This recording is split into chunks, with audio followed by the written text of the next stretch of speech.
guest on board, and this lady is a writer, a teacher, and she has a cat called Mario as well. So, ladies and gentlemen, Donna Woods. Donna, good morning, everybody. Great to have you on board, Donna, and congratulations on being picked out of 2,500 people. You got your story shared with the Ray D'Arcy. It's on the Ray D'Arcy competition on Radio 1, and the book is called Page from My Life. Yeah. And all the money goes towards? It goes to the Laura Lynn Hospice in Dublin. Happy days. Yeah. And I'm not really a writer, Ray. You are a writer. You wrote this and you got into the book. So the book is called A Page from My Life. I hope everybody can see it. It's upside down. We'll put it up. We'll put it up later. But anyway, the book is out on the 29th of October, and at the moment is available for pre-order. And if you go into Stella in Just Books, you can pre-order it. And we really wanted to do very well for Laura Lynn. So if you go in and pre-order it, when it comes out on the 29th, it'll hit the shelves with a bang. So that's what we're asking you to do today. So go out there for Laura Lynn. And basically what it was, we were asked to write a story. If you were doing your own autobiography, and in less than 500 words, write a page from your life. And so there was 2,500 entries, and it was whittled down to 500. And the top prize was won by a lady from Galway called Elaine Wilbur, which is a very, very, very well written story. And the runners up in the competition were Susan, Carrie, and Anne Battersby. So I made the top 150, but I didn't win it, Ray. Mullingar! Donna Woods! Will you read it first, please? Right, I didn't print it out, and my eyesight's terrible. You know my glasses. Here, I'm going to read it. Will you read it for me, will you? I'll read it, but I'll read it from the phone. Okay. Now, turn it sideways and it works better. Oh, does it? Okay, let's have a look. Oh, right. Did you know that? That's Every clever. day is a learning day. That is clever. On That's the bus very clever. sessions. So it's called Franny. Sundays in our house were special. Long lions, lazy breakfasts, late mass, and fun-filled family afternoons. I remember them vividly with great fondness. But one sticks out in my mind, the day it all changed. That particular Sunday, for some strange reason, we all woke up a little late, and it was a bit of a rush to make it on time for the 12:30 mass in the cathedral. Before we left, my sister noticed that our pet goat Franny was missing. And Mother decided we'd look for the goat after Mass. So the 7 of us piled into the Toyota Corolla estate, the 2 little ones in the boot, as usual, the 3 big ones in the back seat, and Mum and Dad in the front. Being one of the little ones, I can honestly say that I never experienced the luxury of a seat until I was in my mid-20s. But that's a whole other story. I can still feel the indent in my skull from being bashed against the roof over every bump. That was part and parcel of being a little one back then. We arrived just in time for Mass. This was an important one. It was the month's memory Mass for our dear friend Ambrose Walsh. Ambrose owned a newsagent's in Dominic Street in Mullingar, 2 doors down from our shop, and he was a character and a good friend of my parents. We were marched up the aisle to take our seat in the 3rd row. Father Moore was saying the Mass, and it was a solemn, sad occasion. Midway through the sermon, I noticed the mother's shoulders shaking. My mother had a contagious laugh, and she was doing her best not to explode. I looked over to the right, only to see Franny walking up the aisle. She then proceeded up onto the altar, stood in front of the pulpit, looked Father Moore straight in the eye, and went, "Meh." At that moment, we were all willing to disown her, but no, not Mr. Woods. He got up, and he went up onto the altar, took Franny by the horns, and escorted her out into the sacristy. Franny sat between us in the boot on the way home. Over 40 years on, I'm still baffled as to how a goat negotiated the 5 kilometres into town that day. What's even more mysterious is the fact that she went into Ambrose's shop on the way to Mass and scared the bejesus out of the girls working there beforehand. Was it the work of a local prankster, or simply Ambrose having a laugh? I'm not sure I'll ever solve that mystery, Ray, but I've always been convinced it was the latter. That was the last time we went to Mass in the cathedral, and put an end to my Sunday lions. Mass in Walchestown was at 9 a.m. Absolutely fantastic. Tell me, do you write much? You must. A little bit, but not. Have you written a book yet? No. You should. No. You've good you've good imagery, and you're well able to put it across. And it's very funny. You said to Ray Darcy, everyone was covered in that by your mother and the goat or something like that. Yeah. I'd written an email attached to it, and I just said that everybody had been consulted in advance and had indicated their approval, but I hadn't told anybody. I like that initiative.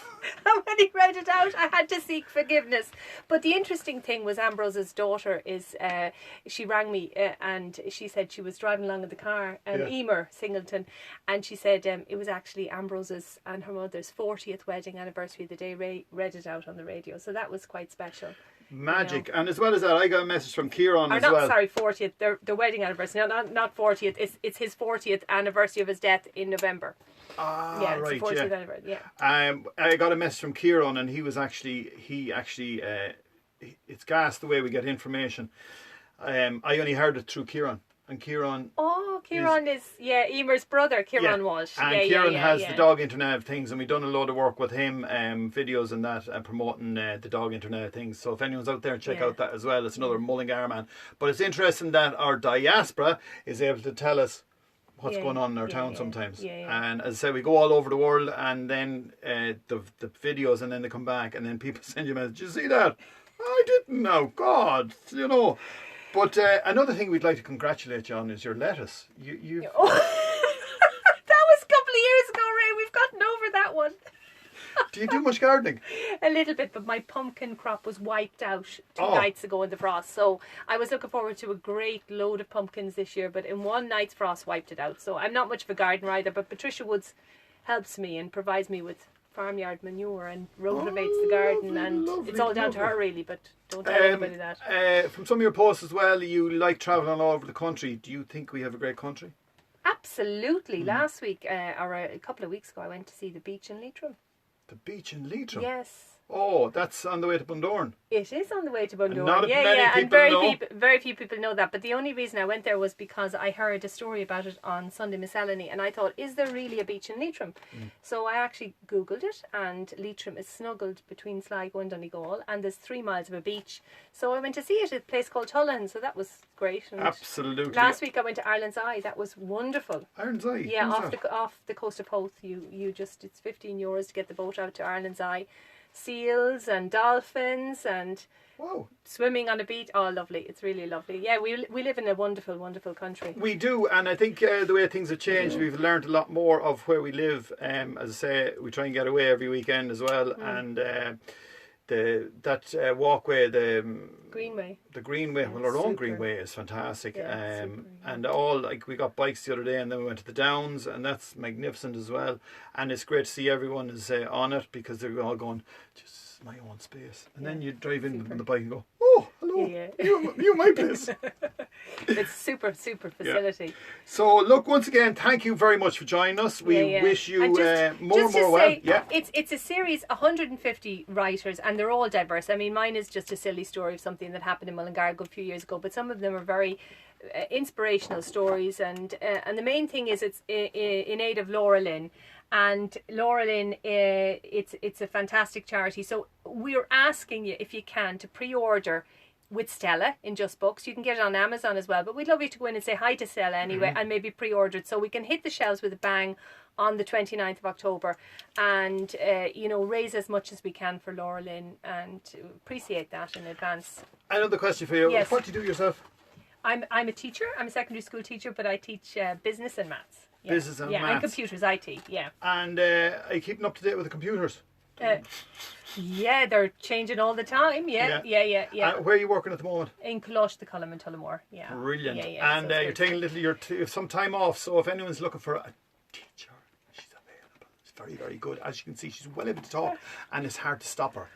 But look, folks, this is Ray Dolan from Mullingar in Mullingar, on the Shout Out Show with Donna Woods, the teacher, the writer, born, bred and reared in the town. And if you want to contact her, give us a shout, check out her page. And this is called the Shout Out Show at 12 o'clock. And sign up for the book.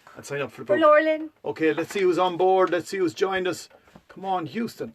It won't come in. YouTube, what are you doing? Oh, there she's gone. Yes, okay. So we have Marion McDermott says hello, Donny Keys. He was on. Did you ever hear him playing? No. Oh, jeez, he's top class. No. Okay. Ken Walsh is there. The legend is on board. Good to see you, Ken. Looking forward. Oh, we have to turn around the camera. Turn around camera with one. Camera, come back. We have Ramondo is looking in from Brazil. He's a taxi driver in Brazil. Wow. I'm watching what time is it in Brazil? I don't know. Let's see if he says it. Let me see who else we got here. We've Pat Kenny. Hi, Pat. Do you know Pat? Yeah. From the Toastmasters. Yeah. We have Pat Kenny Mullingar. Yeah, and Inklings. Yeah, also. Wonderful. Brilliant. Well done. Yeah. Maria. Hi, Maria. How are you? They're all looking in. This this is great. Oh, Maria's after taking over the position, isn't that right? Yes, Congratulations, Maria. Yeah. Ramondo is speaking the foreign tongue, so we don't know what exactly he's saying, but he's chatting to us anyway. Yeah. So look, guys, thanks all for looking in.